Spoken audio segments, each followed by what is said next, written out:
햄은 피하셨죠. 소시지도 안 드셨을 겁니다.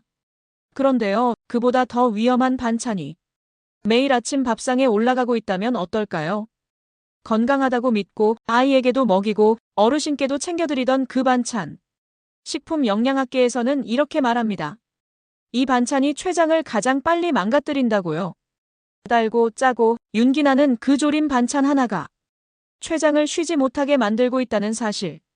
오늘은 햄보다도 더 조심해야 할 아침 반찬 1위를 이야기해 보겠습니다. 도움이 되셨다면 구독과 좋아요, 알림까지 꼭 눌러주세요. 이건 건강을 지키는 행동입니다. 저는 김영자입니다. 올해 65이죠. 식품회사에서 40년을 일했습니다. 품질 관리부터 연구개발까지 두루 거쳤어요. 은퇴 후에는 용인시 양지면에서 텃밭을 가꾸며 살고 있습니다. 그런데 이 나이에 원광디지털대학 한방건강학과를 졸업했어요. 건강식품과 약선 요리를 제대로 공부하고 싶었거든요. 40년 동안 식품을 다뤘으니 웬만한 건 다 압니다. 어떤 음식이 몸에 좋고 어떤 게 나쁜지 말이죠. 그런데 요즘 제 주변 지인들을 보면 답답합니다. 햄 먹는다고 난리예요. 소시지 한 조각에도 눈을 부릅뜹니다. 염분이 많다, 포화지방이 가득하다, 화학 첨가물 덩어리다. 뭐 틀린 말은 아니죠. 저도 아침엔 햄을 멀리합니다. 그런데 말입니다. 지난달 원광대 동문회에서 만난 식품영양학과 교수님이 이런 말씀을 하시더군요. 영자 씨, 요즘 사람들 햄은 그렇게 조심하면서 정작 위험한 반찬은 아무 생각 없이 먹어요. 저는 그 말에 귀가 번쩍 뜨였습니다. 교수님, 그게 뭔데요? 전분성 조림 반찬이요. 감자조림, 연근조림, 우엉조림. 다들 집에서 만드니까 건강식인 줄 알잖아요. 그 순간 머리를 한 대 맞은 것 같았습니다. 저도 매일 아침 감자조림을 먹었거든요. 그것도 진하게 간을 해서요. 밥도둑이라고 좋아했습니다. 우리 딸도 어릴 때부터 제 감자조림을 정말 좋아했어요. 그런데 그게 햄보다 위험하다니요. 교수님은 말을 이었습니다. 췌장에 가장 부담을 주는 음식 중 하나예요. 당과 나트륨이 동시에 들어오거든요. 집에 돌아오는 내내 그 말이 머릿속을 맴돌았습니다. 40년 동안 식품 일을 했는데 이런 걸 몰랐다니요. 아니, 알면서도 무시했던 걸까요? 그날 밤 잠이 안 왔습니다. 다음 날부터 저는 본격적으로 자료를 찾기 시작했습니다. 학교에서 배운 내용도 다시 꺼내봤어요. 췌장 기능에 관한 논문도 읽었습니다. 읽으면 읽을수록 등골이 서늘해졌어요. 우리가 피하던 음식이 문제가 아니었습니다. 믿고 먹던 음식이 진짜 문제였어요. 저는 그날부터 제 식단을 완전히 바꾸기로 결심했습니다. 그리고 이 이야기를 많은 분들께 알려드려야겠다고 생각했죠. 특히 저처럼 건강을 챙긴다고 집밥을 정성껏 만드시는 분들. 그분들이 제일 위험합니다. 좋은 의도로 만든 음식이 오히려 가족의 건강을 해칠 수 있으니까요. 햄은 이미 모두가 경계합니다. 하지만 전분성 조림 반찬은 아무도 의심하지 않습니다. 바로 그 점이 가장 무서운 거예요. 의심하지 않는 음식일수록 더 많이, 더 자주 먹게 되니까요. 제 텃밭에는 감자도 있고 연근도 있습니다. 우엉도 심었어요. 좋은 식재료들이죠. 하지만 이제 저는 이걸 어떻게 요리하느냐가 중요하다는 걸 압니다. 같은 재료라도 조리법에 따라 약이 될 수도 독이 될 수도 있습니다. 지금부터 제가 알게 된 진실을 하나하나 말씀드리겠습니다. 여러분의 식탁을 지키는 이야기입니다. 자료를 찾다 보니 충격적인 연구 결과를 발견했습니다. 국내 한 대학병원에서 당뇨 환자 500명의 식단을 분석했더군요. 그중 70%가 아침에 전분성 조림 반찬을 먹고 있었습니다. 감자조림이 1등이었어요. 연근조림이 2등, 우엉조림이 3등이었습니다. 저는 이 세 가지를 모두 자주 만들어 먹었어요. 특히 감자조림은 일주일에 3번은 식탁에 올렸습니다. 왜 이런 반찬을 만들었을까요? 간단합니다. 밥이 잘 넘어가니까요. 아침에 입맛 없을 때 감자조림 한 젓가락이면 밥 한 공기가 뚝딱입니다. 그게 바로 함정이었어요. 연구팀은 이렇게 말했습니다. 전분이 많은 재료를 단 간장 양념에 졸이면 혈당이 급격히 상승합니다. 동시에 높은 나트륨이 체내 균형을 무너뜨리죠. 저는 그 말을 읽으면서 소름이 돋았습니다. 제가 40년 동안 만들어온 음식이 바로 그런 음식이었으니까요. 딸아이에게도 먹였고 남편에게도 먹였습니다. 정성이라고 생각했는데 오히려 독을 먹인 셈이었죠. 지난주 동네 할머니 한 분이 우리 집에 오셨습니다. 영자야, 너 감자조림 잘하잖아. 레시피 좀 알려줘. 저는 그 순간 난감했습니다. 할머니, 요즘 그거 안 만들어요. 혈당에 안 좋더라고요. 할머니는 의아한 표정을 지으셨어요. 감자가 왜 혈당에 안 좋아? 자연식품인데. 맞는 말입니다. 감자는 자연식품이죠. 연근도, 우엉도 마찬가지예요. 문제는 조리법입니다. 전분이 가득한 재료를 오래 끓입니다. 설탕을 넣고 물엿을 넣어요. 간장도 듬뿍 부어요. 윤기가 자르르 흐를 때까지 졸입니다. 그 과정에서 무슨 일이 일어날까요? 전분이 분해되면서 당으로 바뀝니다. 여기에 설탕과 물엿이 더해지죠. 혈당 폭탄이 완성되는 겁니다. 저는 그동안 이걸 몰랐습니다. 아니, 어렴풋이 알면서도 무시했는지도 모릅니다. 맛있으니까요. 가족들이 좋아하니까요. 텃밭에서 감자를 캘 때마다 생각합니다. 이 감자를 어떻게 요리할 것인가? 삶아서 먹으면 괜찮아요. 찢어 먹어도 좋습니다. 하지만 조림으로 만드는 순간 상황이 달라집니다. 같은 재료라도 요리법이 운명을 바꿉니다. 연근도 마찬가지예요. 생으로 먹으면 식이섬유가 풍부한 건강식입니다. 하지만 달달하게 졸여내면 당 덩어리가 되죠. 우엉도 그렇습니다. 뿌리채소의 장점이 모두 사라집니다. 저는 요즘 이런 생각을 합니다. 집밥이라고 다 건강한 게 아니구나. 정성이라고 다 좋은 게 아니구나. 오히려 정성껏 만들수록 더 위험할 수 있습니다. 간을 세게 하니까요. 맛있게 만들려고 당을 더하니까요. 그렇게 만든 반찬이 식탁 위에 올라갑니다. 겉으로 보기엔 소박한 집밥입니다. 정갈하고 건강해 보이죠. 하지만 그 안에는 췌장을 망가뜨리는 요소들이 가득합니다. 당과 나트륨의 조합. 이것이 전분성 조림 반찬의 정체입니다. 우리가 가장 믿고 먹던 반찬. 그것이 사실은 최악의 반찬이었던 거예요. 췌장이 무슨 일을 하는지 아십니까? 저도 학교에서 배우기 전까지는 잘 몰랐습니다. 그냥 뱃속 어딘가에 있는 장기 정도로만 생각했죠. 췌장은 혈당을 조절합니다. 혈액 속당이 높아지면 인슐린을 분비해요. 그 인슐린이 당을 세포로 보내서 에너지로 쓰게 만들죠. 만약 췌장이 제대로 일하지 못하면 당뇨병이 옵니다. 간단해 보이죠? 하지만 현실은 그렇게 단순하지 않습니다. 저는 지난달 제 췌장 상태를 검사받았습니다.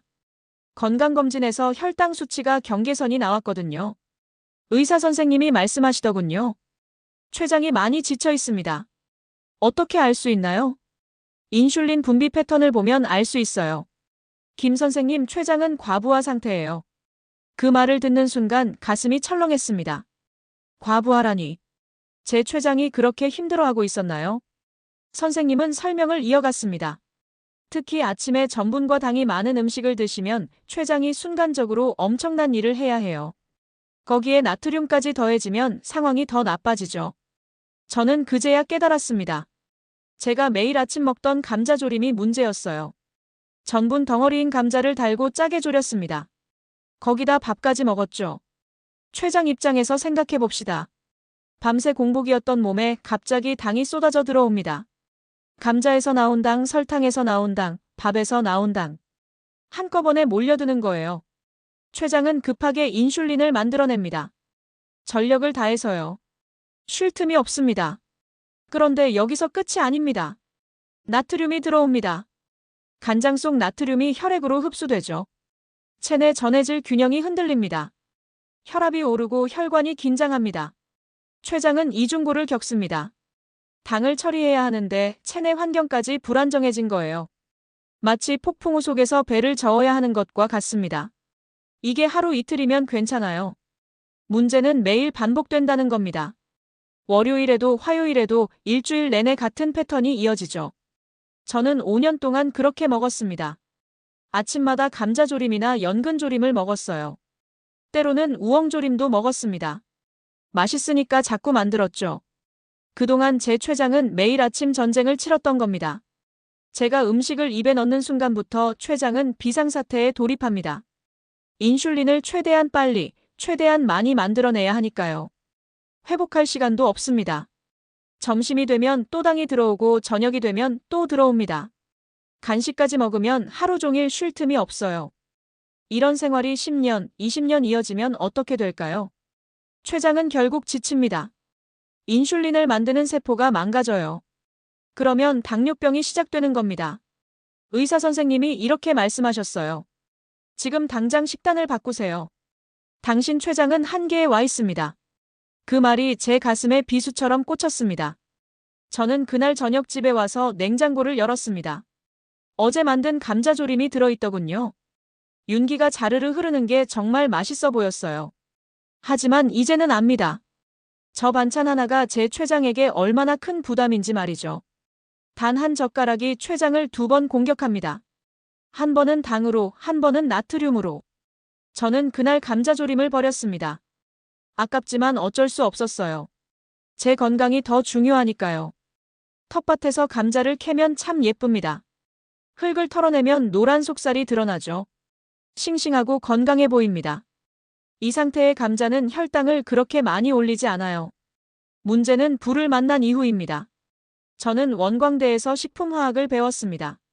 전분의 구조와 변화 과정도 공부했어요. 그때는 이론으로만 알았죠. 하지만 이제는 제 몸으로 느낍니다. 전분은 복합당입니다. 포도당이 길게 연결된 형태예요. 생으로 먹으면 소화하는 데 시간이 걸립니다. 혈당이 천천히 오르죠. 그런데 열을 가하면 상황이 바뀝니다. 전분 구조가 풀어지기 시작합니다. 긴 사슬이 짧아져요. 짧아진 사슬은 소화가 빨라집니다. 결국 포도당으로 빠르게 전환됩니다. 조림은 특히 문제가 큽니다. 오래 끓이니까요. 보통 30분에서 1시간씩 졸여요. 그 시간 동안 전분은 계속 분해됩니다. 저는 예전에 감자조림을 만들 때 이렇게 했습니다. 감자를 깍둑썰기해서 냄비에 넣어요. 간장을 붓고 설탕을 넣습니다. 물엿도 한 숟가락 넣죠. 약한 불에서 푹 끓입니다. 국물이 자작해질 때까지 졸여요. 그러면 감자가 간이 배면서 윤기가 흐릅니다. 정말 맛있어 보이죠? 손님 오면 내놓기 딱 좋은 비주얼입니다. 하지만 이 과정에서 감자 속 전분이 거의 다 단당으로 바뀝니다. 게다가 설탕과 물엿까지 더해졌어요.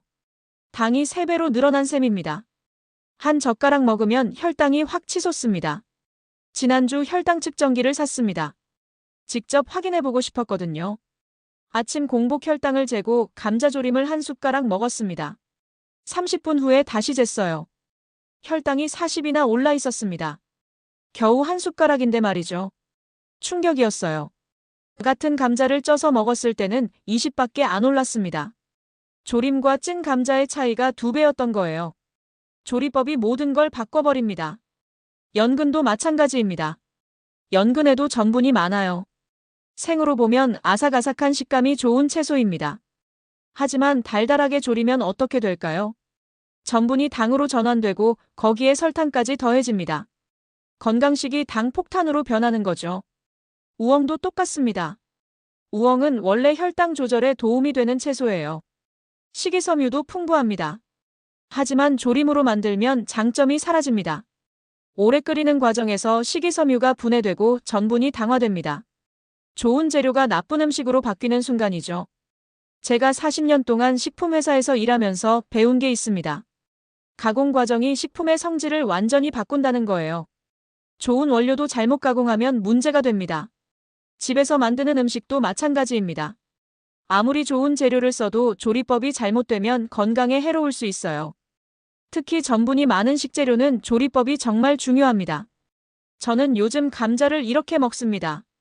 껍질째 쪄서 소금만 살짝 뿌려 먹어요. 간단하지만 혈당이 천천히 오릅니다. 췌장도 편안합니다. 연근은 얇게 썰어서 살짝 데칩니다. 초고추장에 찍어 먹으면 아삭한 식감도 좋고 혈당도 안정적이에요. 우엉은 채 썰어서 볶습니다. 설탕 대신 참기름으로 맛을 내죠. 똑같은 재료인데 요리법만 바꿨을 뿐입니다. 하지만 제 혈당 수치는 완전히 달라졌어요. 불이 전분을 당으로 바꿉니다. 그 사실을 아는 것과 모르는 것의 차이가 바로 건강의 차이입니다. 사람은 달고 짠 맛을 좋아합니다. 이건 본능입니다.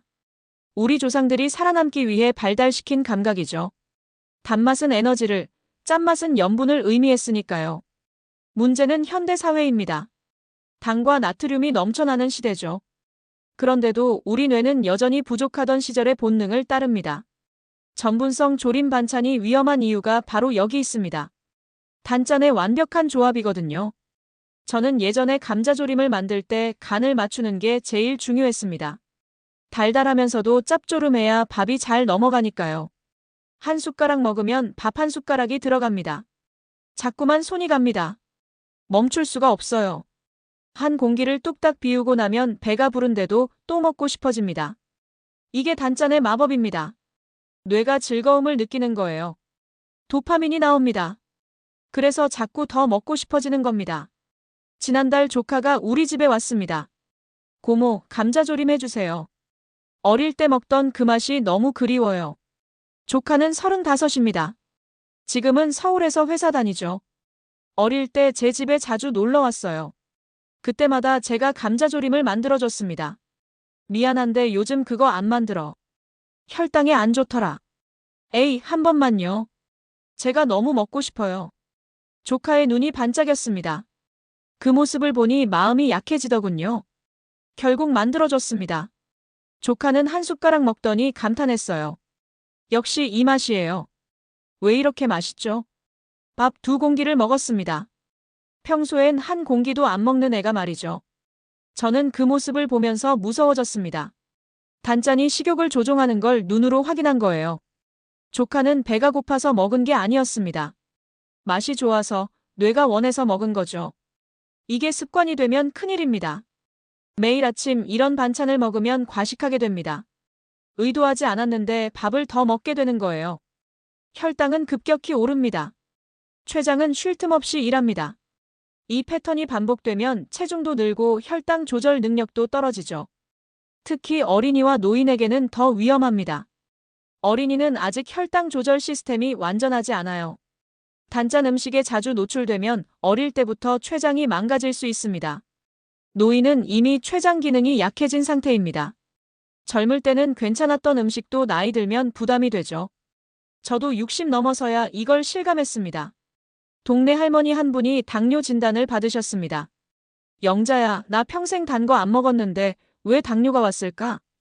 저는 할머니께 여쭤봤습니다. 할머니, 아침에 뭐 드세요? 감자조림이랑 밥. 간단하게 먹지. 저녁은요? 연근조림 해놨어. 밥이 잘 넘어가거든. 저는 한숨이 나왔습니다. 할머니는 사탕이나 과자를 안 드셨어요. 그런데도 당뇨가 온 이유가 바로 조림 반찬이었던 겁니다. 단짠 조합이 식욕을 자극해서 과식하게 만들었고 그게 몇십 년 쌓인 거죠. 음식은 단순히 배를 채우는 게 아닙니다. 뇌와 호르몬을 자극합니다. 식욕을 조종하죠. 우리가 먹고 싶다고 느끼는 건 실제 배고픔이 아닐 수 있어요. 단짠 반찬이 만들어낸 착각일 뿐입니다. 저는 이제 조림 반찬을 만들지 않습니다. 만들더라도 설탕을 안 넣어요. 간장도 아주 조금만 씁니다. 처음엔 싱거웠습니다. 하지만 2주 정도 지나니 적응되더군요. 이제는 예전 조림이 너무 달고 짜게 느껴집니다. 맛에 길들여지면 그게 기준이 됩니다. 건강한 맛에 길들여지면 건강한 식욕이 생깁니다. 단짠에 길들여지면 단짠을 계속 찾게 되죠. 선택은 우리 몫입니다. 집밥은 건강하다는 믿음이 있습니다. 저도 그렇게 생각했어요. 밖에서 사 먹는 것보다 집에서 만든 게 무조건 좋다고 믿었죠. 40년 동안 그렇게 살았습니다. 회사 다닐 때도 도시락을 싸갔어요. 식당 음식은 믿을 수 없다고 생각했거든요. 첨가물도 많고 기름도 많이 쓸 거라고요. 그런데 제가 만든 음식은 안전할까요? 지난달 영양성분 분석을 받았습니다. 제가 자주 만드는 반찬 5가지를 연구소에 맡겼어요. 결과를 받고 경악했습니다. 감자조림 한 접시에 당이 20g이 들어있었습니다. 각설탕 5개 분량이죠. 나트륨은 1200mg이었어요. 세계보건기구 하루 권장량이 2000mg입니다. 제 감자조림 한 접시로 하루 권장량의 절반 이상을 먹는 셈이었어요. 거기다 밥까지 먹으면 나트륨이 더 늘어나죠. 연근조림은 더 심했습니다. 당이 25g, 나트륨이 1400mg이었어요. 건강식이라고 만든 음식이 이 정도였습니다. 저는 그날 밤 잠을 못 잤습니다. 제가 가족들에게 뭘 먹인 건지 자책감이 들었어요. 건강을 위한다고 정성껏 만들었는데 오히려 독을 먹인 셈이니까요. 문제는 겉모습입니다. 조림 반찬은 정갈해 보여요. 윤기가 흐르고 색깔도 예쁩니다. 손님상에 올려도 부끄럽지 않죠. 그래서 더 위험합니다. 햄이나 라면은 누가 봐도 가공식품입니다. 경계하게 되죠. 하지만 감자조림은 자연식품으로 보입니다. 의심할 이유가 없어요. 지난주 동창회가 있었습니다. 친구들이 건강 이야기를 하더군요. 요즘 나 혈당 관리한다고 아침에 빵 안 먹어. 나도 라면 끊었어. 대신 집밥 먹어. 맞아, 집밥이 최고지. 저는 그 말을 들으면서 답답했습니다. 집밥도 종류에 따라 다른데 말이죠. 어떤 집밥이냐가 중요한 겁니다. 너희, 아침에 주로 뭐 먹어? 나는 감자조림이랑 밥. 나는 우엉조림 해놨어. 친구들 모두 저와 똑같았습니다. 라면과 빵을 끊고 조림 반찬을 먹고 있었어요. 건강해졌다고 생각하면서 말이죠.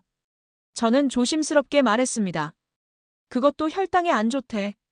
친구들이 의아해했어요. 왜? 자연식품인데. 조리하는 과정에서 당이 많이 들어가. 나트륨도 높고. 에이, 그래도 햄보다는 낫지. 친구들은 제 말을 반신반의했습니다. 당연합니다. 평생 먹어온 음식인데 갑자기 위험하다니 믿기 어렵죠. 저도 그랬으니까요. 처음 교수님한테 들었을 때 믿지 않았습니다. 직접 자료를 찾아보고 혈당을 재보고 나서야 받아들였어요. 건강해 보인다는 착각. 이게 가장 무서운 겁니다. 의심하지 않으니까 계속 먹게 됩니다. 매일 먹어도 문제라고 생각하지 않죠. 10년, 20년 그렇게 먹습니다. 췌장은 조용히 망가집니다. 증상이 없으니 모릅니다. 어느 날 갑자기 당뇨 진단을 받고서야 깨닫죠. 그때는 이미 늦습니다. 망가진 췌장은 완전히 회복되지 않습니다. 평생 관리해야 하는 병이 되는 거예요. 저는 운이 좋았습니다. 아직 당뇨 전 단계에서 발견했으니까요. 지금부터라도 식단을 바꾸면 회복할 수 있습니다. 하지만 모르고 계속 먹었다면 어땠을까요? 5년 후, 10년 후에는 저도 당뇨 환자가 됐을 겁니다. 매일 약을 먹고 혈당을 재면서 살았겠죠. 원재료가 좋다고 요리도 좋은 건 아닙니다. 조리법이 모든 걸 바꿉니다. 건강한 재료도 잘못 요리하면 독이 됩니다. 겉모습에 속지 마세요. 집밥이라고 자연식품이라고 정성 가득하다고 해서 다 건강한 게 아닙니다. 중요한 건 그 안에 뭐가 들어있느냐입니다. 저는 매일 아침 6시에 일어납니다. 텃밭일을 하려면 일찍 시작해야 하거든요. 요즘엔 일어나자마자 혈당부터 재요. 공복 혈당은 보통 95 정도입니다. 그리 나쁘지 않은 수치죠.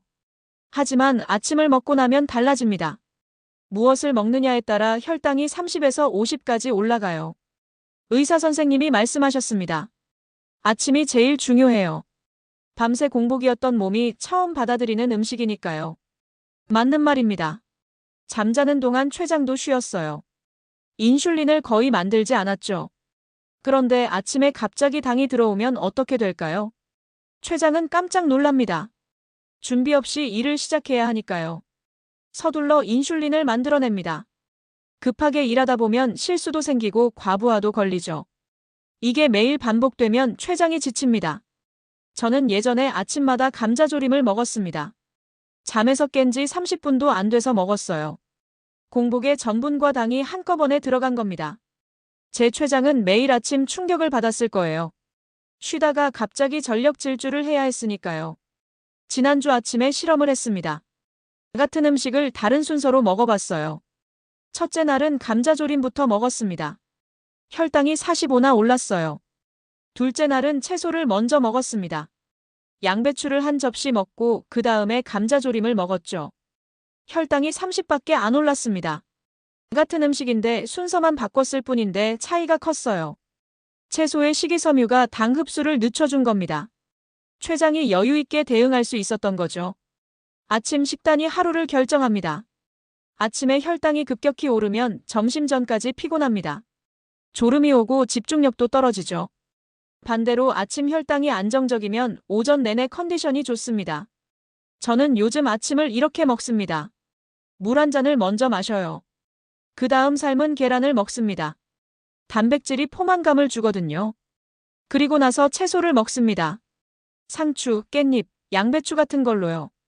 식이섬유를 먼저 채우는 겁니다. 마지막에 밥을 조금 먹습니다. 밥도 현미나 잡곡밥으로 바꿨어요. 백미보다 혈당이 천천히 오르니까요. 이렇게 먹으면 혈당이 20 정도밖에 안 올라갑니다. 췌장도 편안합니다. 천천히 대응할 수 있으니까요. 아침을 먹고 나서도 몸이 가볍습니다.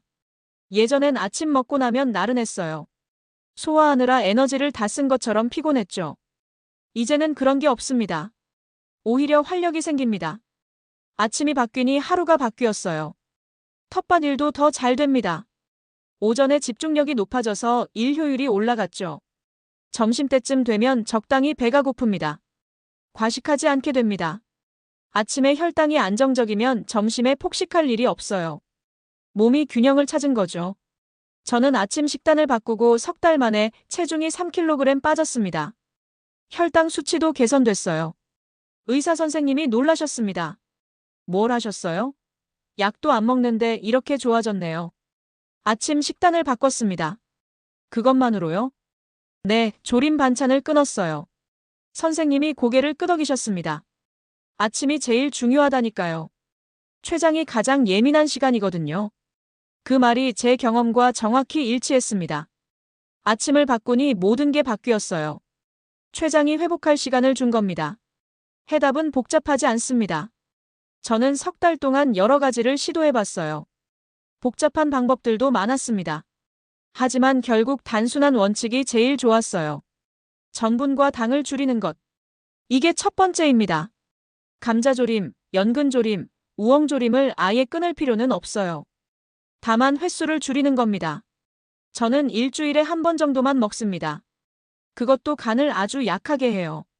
설탕 대신 천연 감미료를 쓰거나 아예 안 넣습니다. 간장도 절반으로 줄였어요. 맛은 조금 싱거워졌습니다. 하지만 2주 정도 지나니 적응됐어요. 이제는 재료 본연의 맛이 느껴져서 오히려 더 좋습니다. 두 번째는 단백질을 늘리는 것입니다. 아침에 단백질을 먹으면 포만감이 오래갑니다. 혈당도 안정적이에요. 저는 매일 삶은 계란을 먹습니다. 두부도 자주 먹어요. 두부는 부드러워서 아침에 먹기 좋습니다. 간장 조금만 뿌려 먹으면 훌륭한 단백질 공급원이죠. 때로는 생선을 구워 먹기도 합니다. 고등어나 삼치를 구워서 아침 반찬으로 먹으면 영양도 좋고 배도 든든해요. 세 번째는 채소를 많이 먹는 것입니다. 특히 식이섬유가 많은 채소가 좋아요. 양배추, 브로콜리, 깻잎, 상추. 이런 걸 먼저 먹으면 혈당 상승을 늦춰줍니다. 저는 텃밭에서 채소를 직접 키웁니다. 아침에 밭에서 따온 싱싱한 채소를 먹으면 기분이 좋아요. 건강해지는 느낌이 듭니다. 네 번째는 무가당 요구르트입니다. 장 건강에도 좋고 단백질도 보충되죠. 설탕이 안 들어간 플레인 요구르트를 먹습니다. 처음엔 시큼해서 먹기 힘들었어요. 하지만 과일을 조금 넣으니 괜찮았습니다. 블루베리나 딸기를 넣으면 자연스러운 단맛이 나요. 이렇게 바꾸고 나니 제 식단이 완전히 달라졌습니다. 예전엔 밥과 조림 반찬이 주였어요. 이제는 단백질과 채소가 중심입니다. 밥은 곁들이는 정도로 줄였죠. 처음 일주일은 힘들었습니다. 입맛이 안 맞았거든요.